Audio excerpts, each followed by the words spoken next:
Sejam todos bem-vindos, em nome do Centro de Cultura Espírita, em nome de todos os colegas de trabalho. Cabe-me a mim hoje estar aqui. Para aqueles que estão cá pela primeira vez, sejam duplamente bem-vindos. Isto é uma oportunidade de ouvirmos falar de um tema à luz da doutrina espírita e depois debatermos, dependendo do tema, do tempo que tivermos, com o palestrante. O nosso convidado hoje é o Paulo Mourinho. Ele vive em Lisboa, penso eu, nos arredores, não é? Oeiras. Oeiras, Lisboa. E profissionalmente ele é psicólogo, entre outras coisas, e é com muito gosto que o temos cá para tratar hoje um tema muito interessante, que é um... não vou dizer. Para quem não sabe, vai ficar aí em suspense, ele daqui a bocadinho já diz. E sintam-se à vontade. Boa noite a todos. Foi-me hoje pedido para tecer algumas considerações, uma vez mais, sobre o período da adolescência. O que já calha algumas vezes nesta casa, já são algumas vezes seguidas. Não sei se será alguma indireta, se alguém terá reconhecido em mim algum complexo de Peter Pan ou alguma coisa do género, mas é-me constantemente pedido para falar sobre temas que envolvem a adolescência, o que para mim está ótimo, porque sinto-me perfeitamente em casa. Aliás, nós homens normalmente saímos da adolescência, como eu já vos disse, por volta dos 60 anos. Portanto, ainda tenho bastante tempo dentro da adolescência, não é? Muito bem. Falando então de coisas mais sérias, já vos disse aqui anteriormente, e hoje terei que o dizer mais uma vez, que a adolescência é um período muito especial do ser humano. Muito especial particularmente para o espírito que reencarna, que uma vez mais se vê imerso na carne, com uma série de alterações a ocorrerem todos os dias na sua vida, com expectativas maiores do que o mundo. É uma altura na vida em que tudo parece enorme, tudo parece gigantesco. As decepções são brutais, vão ficar connosco para sempre. As alegrias, as paixões, os momentos bem vividos serão eternos, porque efetivamente tudo é grande, tudo é enorme, tudo nos faz sentir muito profundamente. É um período em que nós adestramos a nossa emoção, em que de uma forma ou de outra o espírito aprende novamente, neste caso reaprende, a colocar tudo aquilo que aprendeu ao longo das vidas anteriores, dos evos, todos os avanços e todas as conquistas que entretanto havia desenvolvido, tem que as colocar uma vez mais no campo de jogo, uma vez mais aqui, na carne. E às vezes isso não é fácil, porque nós trazemos heranças complicadas. Outras vezes trazemos aspirações muito grandes. E outras vezes ainda não sabemos exatamente ainda quem nós somos. Isso, na maior parte dos casos, é o que ocorre. E nesse período da adolescência isso é algo que é muito marcante.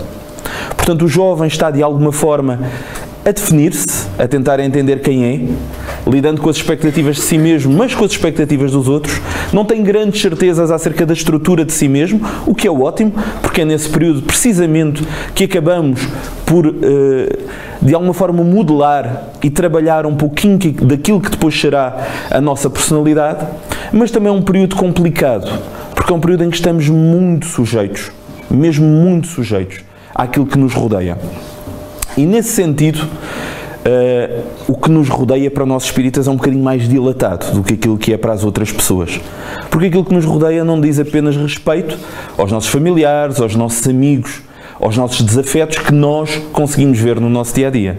Mas envolvem também aqueles que estão à nossa volta em outros planos, que continuam a lembrar-se de nós, que sabem quem nós fomos, que sabem quem nós somos, que de alguma forma compreendem quais os nossos comportamentos mais reincidentes e os nossos maiores ativismos e de alguma forma estão ali ao lado. Umas vezes para acentuar comportamentos menos corretos do passado, outras vezes para nos ajudarem grandemente a abandonar precisamente esses comportamentos mais nocivos.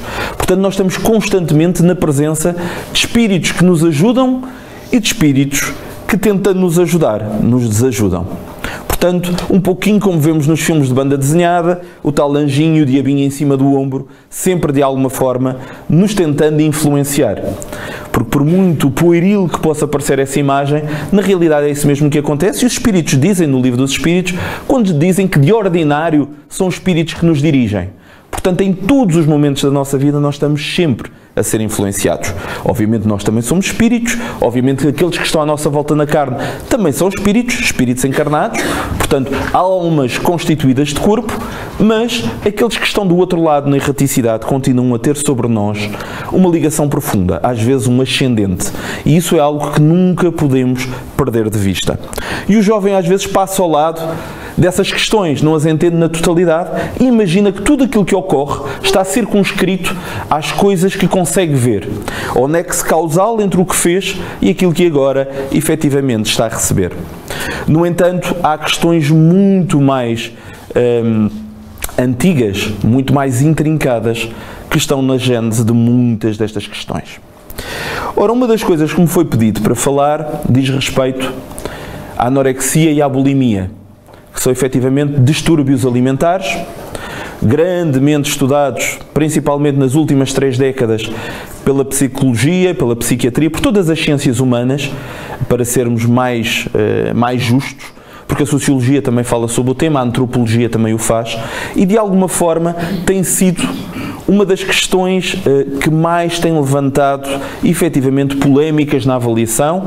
Não há uma certeza absoluta de todos os aspectos que estão ligados a estes distúrbios, mas há alguns que de uma forma ou de outra se tornam mais ou menos evidentes. Falamos de fatores ambientais, fatores genéticos, falamos também de fatores obviamente psicológicos, de tensão intrapsíquica, de neuroses, de síndromes, por vezes de comportamentos mais borderline, falamos de obsessividade, compulsividade, enfim, falamos de uma série de perturbações ou apenas de distúrbios do comportamento que normalmente nós encontramos associados precisamente a estes distúrbios. Contudo, não se extinguem aqui, naturalmente, e como começámos por dizer.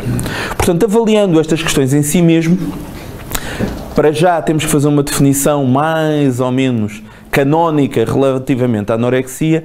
A anorexia é considerada a mais mortal, ou o mais mortal dos distúrbios alimentares. Há variedíssimos casos de perdas humanas. Grosso modo, 1 em cada 300 habitantes do planeta Terra já foram diagnosticados em termos de anorexia nervosa essencialmente. E, efetivamente, para ser considerado uma anorexia, tem que, pelo menos, trazer-nos um valor de peso inferior a 15% daquilo que seria a massa corporal esperada. Portanto, não é algo pequeno, é algo já relativamente intenso e que transcreve-nos também para uma realidade de fraqueza, também a nível físico, que perturba ainda mais o campo perispiritual e de alguma forma vai trazer para junto do encarnado ainda maiores dificuldades. Mas indo ainda às questões mais canónicas, é efetivamente uma doença cada vez mais observável nos países ditos industrializados. Porquê nos países ditos industrializados? Porque há países subdesenvolvidos onde a magreza é um estado natural, onde efetivamente o baixo peso, a pouca capacidade das pessoas se alimentarem, por si mesmo leva efetivamente a essas situações. Agora, a anorexia tem algo que é diferenciado, porque tem, de alguma forma, uma ação volitiva por trás de tudo isto, ainda que ela seja disfarçada. O que é que queremos dizer com isto? O anorético essencialmente toma uma decisão interior. E é isso que o distancia também de outras formas de inanição que são de alguma forma à parte da sua própria decisão. Quando alguém não se alimenta porque não existem alimentos, não vamos obviamente considerar aqui como um destes distúrbios alimentares, diz apenas respeito a uma incapacidade de se alimentar. Agora, quando existe a possibilidade de alimentação, pelo menos teórica, e o indivíduo opta por efetivamente não se alimentar, então estamos no domínio daquilo que nós chamamos a anorexia. É predominante no sexo feminino, portanto mais de 70% dos casos ocorrem efetivamente no género feminino, e envolve precisamente jovens dentro das idades que estávamos mais ou menos a falar, início da adolescência até o princípio da idade adulta e depois continuando, obviamente, não tratada, não retificada, não entendida, compreendida muito para além dessa mesma idade. Há um exemplo que foi estudado frequentemente e foi opinado por muita gente, que diz respeito a uma modelo chamada Isabel Caras, que morreu a 17 de novembro de 2010, que quando desencarnou precisamente, ela, que era uma mulher de 1,78 m, pesava na altura 31 kg. Portanto, não só isso, mas foi considerada uma modelo perfeita para uma série de estilistas, foi fotografada frequentemente, já num estado de doença extrema. Portanto, ela acabou por falecer com 23 anos e onde, efetivamente, esta marca social se tornou mais evidente. E aqui, obviamente, temos que partir também para um campo que não diz apenas respeito ao indivíduo, mas diz respeito ao conjunto de indivíduos que se chama sociedade. Obviamente que quando dizemos que as preocupações cada vez são maiores a este nível com a anorexia, nós temos que incluir aqui algo que é essencial, que é precisamente aquilo que nós chamamos a pressão social. E atualmente, não quer dizer que no passado não tivesse ocorrido, aquilo que são chamados os parâmetros mais ou menos corretos de aspecto físico têm variado muito ao longo da história. Aquilo que era bonito, o rubicundo que era bonito no século XIX, passou no século XX a ser observado como manifestações de falta de saúde e depois atingiu-se o extremo, a partir de determinada altura, especialmente a partir da década de 70, onde cada vez mais é exigível ao indivíduo que ele seja magro e jovem. Quanto à juventude, temos obviamente as clínicas de cirurgia plástica a abarrotar. Portanto, há muita gente que efetivamente está muito bem na vida, essencialmente também porque as cirurgias plásticas são constantemente exigidas e cada vez mais em voga. Há uma série que algumas pessoas conhecem, que dá muito na SIC Radical, atualmente, que é o Nip Tuck, que faz precisamente uma leitura bastante correta daquilo que é a sociedade moderna e a forma como é exigível a todos os indivíduos que mantenham a juventude, que mantenham uma pele bonita, que efetivamente se mantenham jovens até o dia em que morrem. Portanto, que é uma aspiração muito interessante. Isto chama-se, de alguma forma, vivermos em função da nossa aparência física. E isso tem sido a paranoia social mais divulgada nos últimos 40 anos. Portanto, nós vivemos na época da normose, ou seja, todas as coisas têm que estar dentro de uma determinada norma. Não são apenas as maçãs que têm que ter um determinado tamanho, não são as bebidas que têm que ter uma quantidade de volume expectável, são essencialmente os seres humanos que devem ser observados dentro dessas mesmas normas. E as normas dizem-nos que, efetivamente, alguém que surge até num anúncio ou num filme deve possuir determinadas normas físicas. E isso, efetivamente, dentro de um indivíduo que se está a reestruturar em termos pessoais, em termos psicológicos, em termos cognitivos, em termos físicos, cria uma tensão brutal. E particularmente nisso, dizíamos há pouco, o adolescente é mais afetado. É mais afetado porque precisamente está numa altura de flexibilização da sua realidade. Portanto, passa a viver muito da opinião dos outros também. Passa a viver muito da pressão social e passa a viver muito da estereotipagem social. E essa estereotipagem social leva-o precisamente nessa direção. Não há, para um jovem que efetivamente adota esse modelo estético, não há nada que o tente distanciar dessa vontade. Mesmo que fisicamente não existam possibilidades de atingir os parâmetros aos quais quer atingir, efetivamente ele continua. E aqui estamos a falar de casos mais leves. Já falaremos de casos onde esta situação se torna ainda mais complicada. Mas estamos a falar do quê? Não estamos apenas então a falar de um distúrbio alimentar. Estamos a falar de um distúrbio que tem a ver com a autoimagem. Tem a ver com a autovalorização. Tem a ver com a autorrepresentação. Onde o indivíduo assume que será melhor, mais bem visto, mais apresentável para a sociedade, desde que tenha, então, aquele padrão. Efetivamente, nós estamos tão distanciados disso, porque a sociologia também tem feito diversos estudos e as pessoas que mais estão dentro da norma normalmente são aquelas que são mais bem remuneradas, são aquelas que têm mais possibilidades de promoção, etc, etc.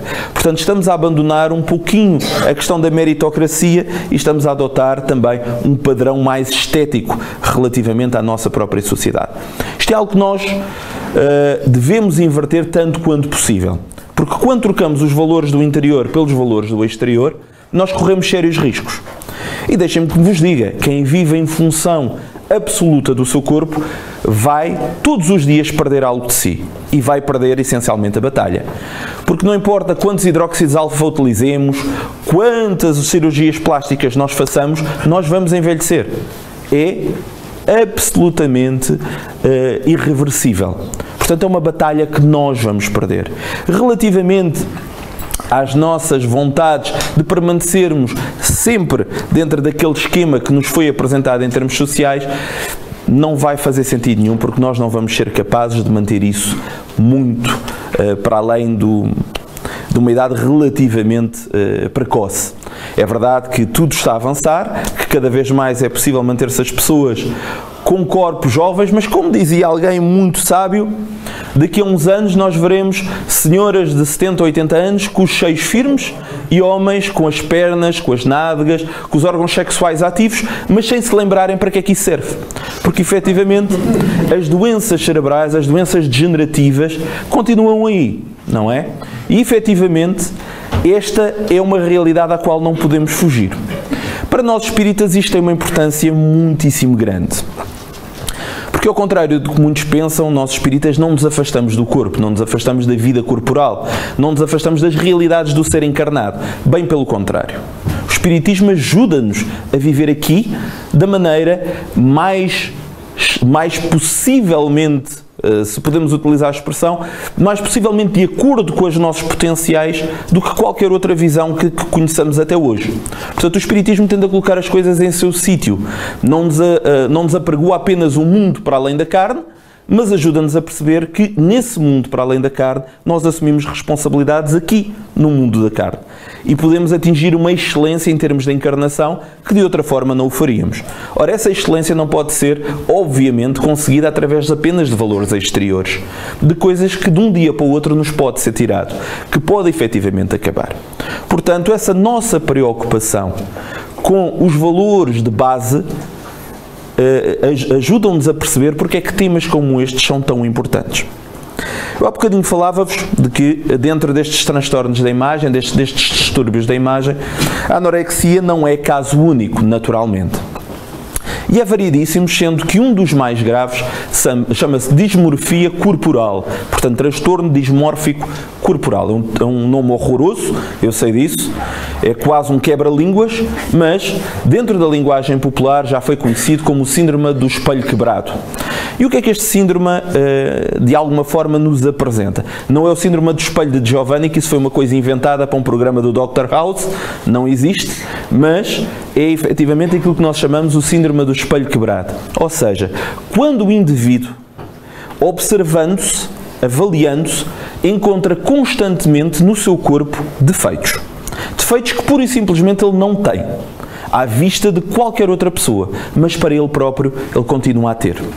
E, efetivamente, esta irrealidade, esta visão altamente, podemos até lhe chamar, de alguma forma alucinada relativamente à nossa autoimagem, pode levar a coisas absolutamente impensáveis. Há pessoas que imaginam que têm um corpo absolutamente disforme, quando na realidade são perfeitamente naturais. Há pessoas que acham que estão gordíssimas, estando 20 ou 30 quilos abaixo do seu peso. E nada nem ninguém lhes poderá provar o contrário, porque dentro da sua irrealidade eles consideram que essa é uma visão errada daqueles que estão à volta e a sua sim está correta. E é uma visão normalmente aivada de problemas. São problemas que surgem, que nós não sabemos dentro da ciência terrena exatamente de onde é que eles surgem na totalidade, mas que aí o espiritismo nos pode ajudar também. E frequentemente estas questões são levantadas a espíritas dentro do campo da saúde mental e até, de alguma forma, são ventiladas dentro da literatura mediúnica. Há livros muito belos, tanto do Dr. Jorge Andrea, como do Dr. Roberto Lúcio, do Décio Iandoli, do Joseph Weiss e até mesmo do Dr. Inácio Ferreira, quando ele estava cá na carne. Portanto, não estou a falar dos livros do Dr. Inácio Ferreira já como espírito, mas estou a falar do Dr. Inácio Ferreira, enquanto, obviamente, diretor do Hospital e Sanatório do Uberaba, onde ele esteve durante muitos anos e onde, efetivamente, apercebeu-se de variedíssimos casos que ele chamava de casos mistos, ou seja, casos que necessitavam da intervenção da medicina e da psicologia terrena, naturalmente, porque tinham a ver também com dificuldades psicológicas, para não dizer às vezes mesmo psiquiátricas, mas frequentemente eles estavam associados a patologias espirituais.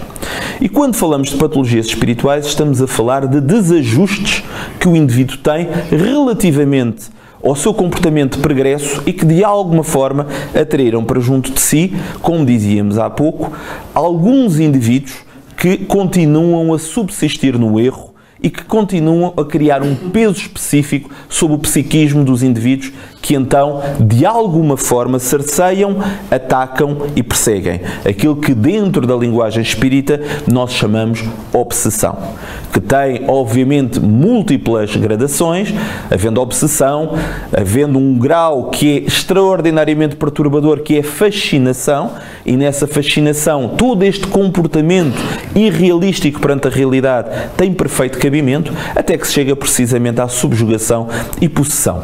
Portanto, naturalmente, quando encontramos alguns destes casos, imediatamente nos salta ao pensamento alguma desta causuística espiritual, onde se fala precisamente de comportamentos e de presenças. E esses comportamentos, às vezes, como também nos é explicado, têm a ver com condutas que tivemos relativamente ao nosso corpo ou ao corpo do nosso semelhante, que de alguma forma trouxeram para nós aquilo que são os padrões de culpa. E ao longo da nossa encarnação, mais facilmente nós abrimos campos para a perturbação espiritual onde existe o medo, onde existe a culpa, porque precisamente são as duas portas grandemente abertas para a perturbação. Nada nos macula mais do que precisamente a culpa e o medo. A culpa porque nós temos íncito, bem no fundo de nós, um sentimento de equilíbrio perante a lei divina. Portanto, nós sabemos de que existe ordem no universo, por muito que às vezes a queiramos ignorar, por muito que às vezes olhemos para as coisas aleatoriamente, acreditando que elas ocorrem por acaso. Mas basta-nos um raciocínio um bocadinho mais lúcido para percebermos que o acaso dá um trabalhão do camandro, dá mesmo um grande trabalho. Portanto, o acaso, na realidade, é apenas a quadratura do círculo. Todas as coisas têm uma razão para acontecerem. E, efetivamente, quando nós nos apercebemos de que existe uma ordem por detrás de todas as coisas e que compreendemos que nada ocorre por acaso, nós começamos a observar a nossa conduta de outra maneira e a perceber, efetivamente, aonde nos levam os nossos pensamentos, onde nos levam os nossos desejos, onde é que nos leva o nosso potencial de ação. Porque nenhuma ação que nós aqui executemos no plano das formas deixa de ocorrer primeiro a nível do mundo das ideias. Eu sei que isto parece um bocadinho platónico, a caminhar para o aristotélico, mas é muito mais simples do que isso. Dentro daquilo que nós chamamos o mecanismo da ação, existe, antes de mais nada, uma valorização, um pensamento, um desejo, uma vontade, uma ação. Às vezes nós confundimos muito o desejo com a vontade. São coisas bastante diferentes. O desejo é uma coisa quase que visceral que nos leva na direção de alguma coisa. Mas aquilo que nos sustenta nessa perseguição é a vontade. E a vontade já é uma força psíquica que, de alguma forma, movimenta-nos na direção daquilo que nós desejamos. Portanto, às vezes nós temos um desejo muito grande, mas não temos vontade. Querem um exemplo? Eu tenho um desejo enorme de deixar de fumar. Ok. E tens força de vontade para deixar de fumar? Não. Ok. Exemplo mais simples, não poderia existir. Há um desejo, mas às vezes não existe a vontade. E quando nós caminhamos aqui todos os dias, nisto que parece ser um cotidiano eterno de trabalho, casa, casa de trabalho, frequentemente não nos apercebemos das nuances. Não nos apercebemos de que, até que ponto, se nós observássemos a nossa conduta e, efetivamente, as nossas tendências mais íncitas a nós mesmos, onde é que nós caminhámos anteriormente? E não é por acaso que tantas e tantas vezes, quando nós pensamos em termos do nosso alimento, quando nós pensamos em termos da nossa imagem, frequentemente nós vamos buscar bocadinhos daquilo que foi a nossa personalidade anterior. e onde frequentemente nós demos demasiada importância ou à nossa aparência, ou à forma como nos alimentávamos. O pecado, entre aspas, utilizando uma linguagem mais católica, mas que nós não utilizamos porque pecados para nós não existem, mas apenas aquele como figura de estilo, o pecado da gula acompanha-nos há largos períodos. Frequentemente levou-nos a distúrbios graves em termos orgânicos que se somatizam naquele bocadinho de nós que se chama perispírito, que é o elo de ligação entre o espírito e o corpo. Campo da nossa memória, a nossa memória reencarnatória, onde as coisas se agregam e se desagregam, onde as coisas efetivamente se moldam para as nossas encarnações. E frequentemente essas situações ocorreram e levaram-nos a distúrbios precisamente nessa área. Outros momentos então, tivemos também comportamentos quase que ascéticos relativamente a nós próprios. Nunca nos esqueçamos do seguinte: para aqueles que estão aqui pela primeira vez, ou para espíritas já veteranos, que às vezes não se vão avaliando ao longo da vida. Nunca nos esqueçamos que esta é a nossa melhor encarnação, por muito assustador que isso seja. Ok? Todas as outras foram piores do ponto de vista moral. Podemos ter tido mais dinheiro, podemos ter tido mais posição social, podemos ter sido muito mais bonitos, mas, em termos morais, esta é a melhorzinha. Eu sei que às vezes pode ser um bocadinho inquietante, mas também, por outro lado, é estimulante, porque pelo menos já nos abre portas para o nosso raciocínio e pode nos ajudar a perceber que a seguinte também será obrigatoriamente melhor, ainda que com mais responsabilidades.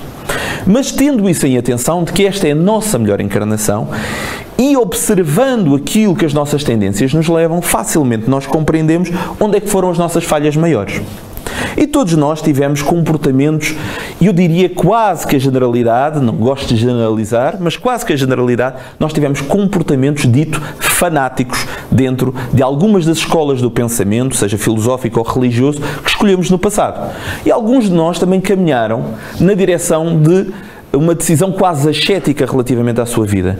E houve gente que, principalmente dentro do período medieval, achou que o deixar de comer, que o afastar-se dos indivíduos, era efetivamente um caminho de purificação. Isto ficou marcado dentro da nossa matriz judaico-cristã. Frequentemente ainda se fazem os cilícios para aqueles que são mais rigorosos dentro das suas práticas religiosas. Ainda existem as purificações da carne, ainda existem os vomitórios dos tempos romanos. Portanto, alguns de nós ainda veem o alimento como um elemento perturbador da nossa ascensão aos céus e, como tal, utilizam meios que precisamente os libertam deles. Entra aqui também, obviamente, a bulimia, que também faltava aqui nesta nossa conversa, que essa então tem ainda uma componente extra, que é precisamente essa compulsividade do alimento enquanto um espaço a ser ocupado dentro de nós, que também já falaremos sobre isso, mas que também tem muito a ver com estas encarnações anteriores que falávamos, onde efetivamente o indivíduo sentia o apelo da carne, sentia as necessidades do corpo, utilizando uma expressão muito terrena, enfardava, e depois, buscando a aspiração do espírito que estava em si mesmo, em vez de fazer esta sublimação e compreendendo que esta coisa acontecia lá fora, então, para se purificar, renegava ao comportamento do corpo e, precisamente, tentava se purificar da forma mais física possível. Ora, isto não é assim. Nós espíritas sabemos que não é assim. E Jesus já nos tinha dito, não é? Quando Jesus rebenta lá com os vendilhões do templo, ajudou-nos a perceber que não é o culto externo que nos vai fazer a nenhum melhor. Porque se nós matássemos uma pomba por um pequeno pecado, se matássemos um carneiro por um pecado maior, a maior parte de nós tinha que encontrar uma baleia azul para a matar, porque efetivamente os nossos erros foram muito, muito, muito grandes. E teoricamente era esse o preço a pagar em termos do comportamento externo. Portanto, nada disso é o que se pretende. O que se pretende é uma modificação interior. Hoje sabemos naturalmente que entre um e o outro caminho há efetivamente um caminho, entre um e um outro lado há um caminho de muito desequilíbrio. Há aqueles que vivem para comer, e que vivem, obviamente, para comer e que continuam com uma vivência corporal brutal, e há outros que positivamente já só utilizam a comida para sobreviverem. E, obviamente, que no futuro, nós sabemos disso nos mundos espirituais, nós nos alimentaremos cada vez menos em termos de comida física e nos alimentaremos mais em termos energéticos, naturalmente. É óbvio, a própria ONU diz, A Unesco também faz força nesse sentido e toda a gente que sabe um bocadinho de saúde começa a tomar atenção de que efetivamente a nossa alimentação deve ser muitíssimo mais ligeira, devíamos dispensar cada vez mais a quantidade enorme de alimentos que acabamos por ingerir, até por questões filosóficas e pela compreensão quanto ao valor das outras espécies. Mas isso não implica que nos tornemos ascéticos de um momento para o outro. E muito menos implica de que nós vejamos o alimento como um inimigo. Em terapêutica psicológica, uma das coisas que é essencial trabalhar quando alguém apresenta um distúrbio alimentar é distanciar a sua perturbação do alimento. Ou seja, tentar fazer compreender que o seu problema não tem nada a ver com o alimento, tem a ver com outras coisas. Tem a ver com a sua autovalorização, a falta dela, com a sua ideia relativamente a si mesmo e todos os problemas que estão ali associados. Portanto, obviamente que esta é apenas uma continuação relativamente a algo muitíssimo mais importante. E isso vai nos levar, que o tempo também já não é muito grande, eu quero dar tempo para perguntas e respostas, vai nos levar a uma coisa que é muito mais interior, que é onde estão os nossos valores. E, essencialmente, o que é que tem que ser preenchido em nós? Frequentemente nós vivemos como se tivéssemos um buraco no meio. É frequente as pessoas dizerem, não sei o que é que tenho tudo para ser feliz, e não sou feliz. E depois criam uma neurose, porque também existe a neurose da felicidade. As pessoas acham que têm a obrigação de ser felizes quando têm tudo. Mas não é verdade. Porque o ter tudo em termos materiais não representa nada em termos daquilo que é essencial ao ser. Portanto, esse buraco que tantos tentam ocupar através de compras, de comida, do sexo, do jogo, etc., não é sustentável, não ocupa esse espaço todo. E a pessoa sente-se ainda vazia.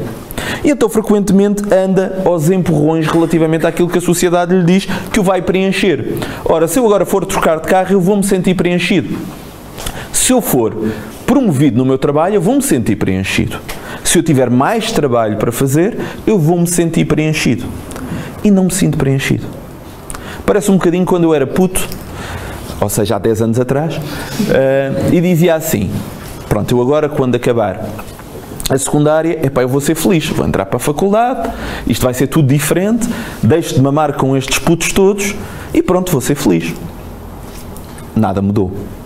Depois pensava assim, eu se calhar estou preocupado com aquela altura que vou ser chamado para a tropa e tal, vai-me interromper um bocadinho a vida, mas quando isso passar, está tudo bem, eu vou-me sentir cheio. Não aconteceu. Depois pensei, já sei, agora quando eu tiver a licenciatura, quando fizer um mestrado, vou-me sentir feliz. Não senti. Vai um doutoramento a seguir? Vai um doutoramento a seguir. Vamos fazê-lo também? Vamos fazê-lo também. Continuei a sentir-me exatamente da mesma maneira. E podia continuar nisto para sempre. Também há pessoas que colocam a carreira académica como o lugar que ocupa o seu centro. Mas por muito que tudo isso seja valoroso, e não estou a dizer que não seja, há coisas mais importantes. E o que ocupa esse espaço que está vazio é o bocadinho de nós mesmos que nós estamos constantemente à procura. E aí sim encontramos o final da história, encontramos o vazio ocupado. E estava ocupado sempre, porque estava ocupado por nós mesmos.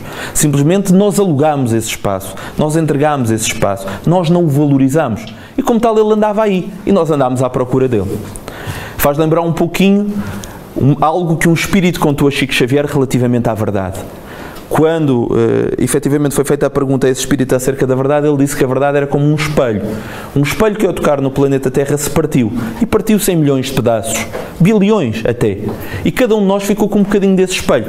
Uns com um bocadinho maior, outros com um bocadinho menor. Uns com um bocadinho mais visível, outros com um bocadinho menos visível. Portanto, cada um de nós tem um bocadinho da verdade. Mas ninguém a tem na totalidade.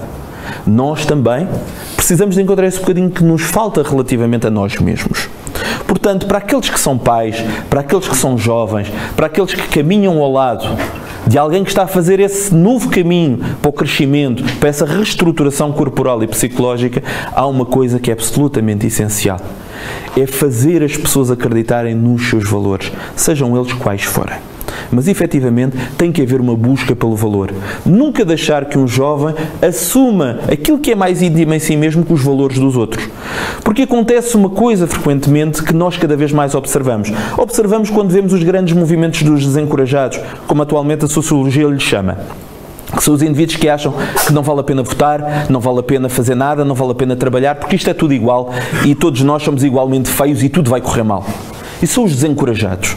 E nós temos que lutar contra esse desencorajamento. Nós temos que ajudar as pessoas a encontrar os seus próprios ideais. E eles têm-nos. Têm é que se fazer florir. Não podemos ocupá-los com os nossos, não podemos ocupá-los com os do vizinho. Porque sabem o que é que acontece quando nós não sabemos quem somos? Os outros dizem-nos quem nós somos. E isso é algo que ninguém pode fazer.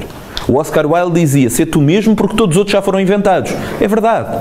Todos os outros já foram inventados. O que nós temos que encontrar, a única coisa que nos pode permitir ter uma autoimagem correta e de alguma forma avançar para além dos distúrbios da autoimagem, dos distúrbios alimentares ou de qualquer outra coisa, é uma caminhada que pode começar já.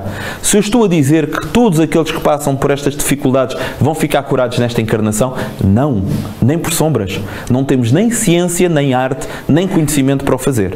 Agora, podemos garantir que se esse trabalho começar a ocorrer agora, nós que somos reencarnacionistas, podemos ter a certeza que mais cedo, ao longo do caminho, essa situação vai-se, uma vez mais, reencontrar com a lei.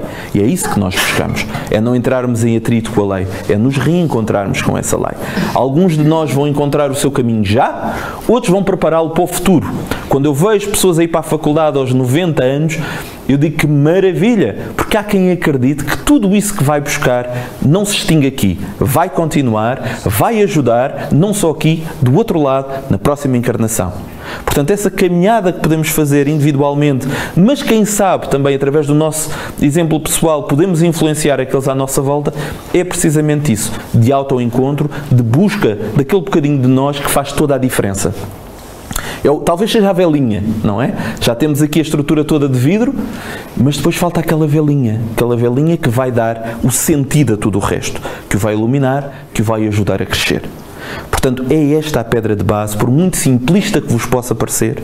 Alguns colegas meus também acham que o é, mas que para mim faz efetivamente todo o sentido.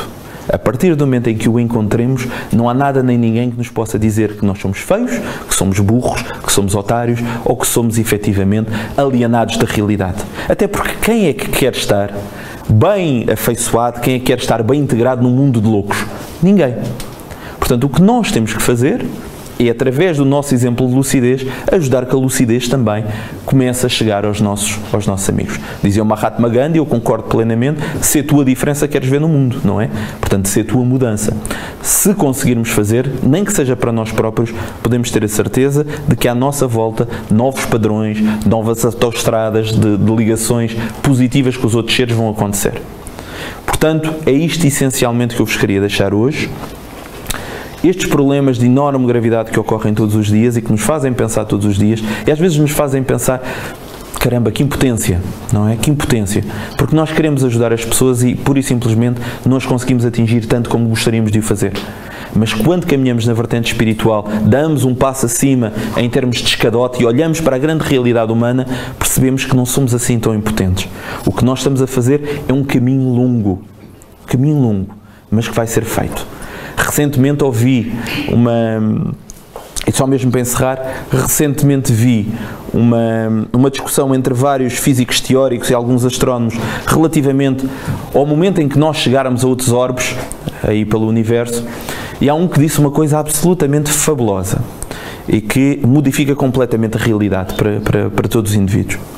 Dizia-lhe o seguinte: todas essas ideias, nós chegarmos a um planeta rapidamente, habitá-lo, podermos levar connosco aqueles que nós amamos e viver todos em paz lá, é uma ideia absolutamente utópica. Mas quando nós começarmos a pensar em construir naves geracionais, onde pessoas passarão todo o seu tempo de vida naquela mesma nave, crianças nascerão lá, outras famílias se virão lá a formar, então nós conseguiremos chegar a um outro planeta levando a nossa matriz genética, levando aqueles que serão os nossos bisnetos ou tatranetos ou o que seja, mas então chegaremos a esse planeta e poderemos fazer aquilo tudo. O único nosso problema é que nós queremos fazer tudo dentro do espaço de uma vida. Portanto, por muito que às vezes nós acreditemos que há uma continuidade da vida para além da extinção do nosso corpo, nós continuamos a pensar de uma forma unidimensional. Continuamos a pensar que só temos esta vida e mais nada. Nada mais errado. Nada mais errado. Nós estamos num intervalo que é apenas uma passagem, obviamente, mas que é uma parte integrante do nosso aprendizado numa vida que, não sendo eterna, é imortal. Ok? Portanto, é isto que eu vos tinha para dizer. Estou certo que vocês têm muitas perguntas difíceis, que eu vou deixar que seja o Lucas a responder. As fáceis eu talvez vos possa dar uma ajudinha, ok?